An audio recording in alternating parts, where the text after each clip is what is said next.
বাপের বাড়িতে কিভাবে কাটছে দিন, আজকেই সেই মিনি ব্লগ। সকালবেলা ঘুম থেকে উঠে ফ্রেশ হয়ে সানস্ক্রিন মেখে বাদাম খাচ্ছি, সেই মুহূর্তেই দেখলাম ঘুঙুরের আওয়াজ।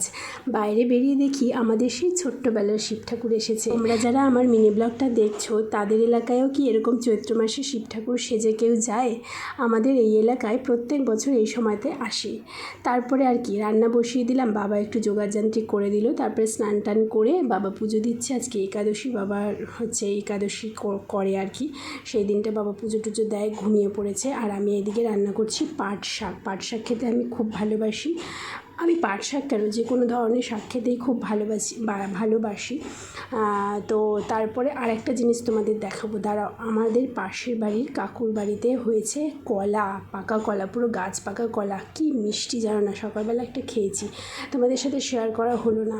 তো এই ছিল আজকের মিনি ব্লগ। ভালো লাগলে লাইক করো।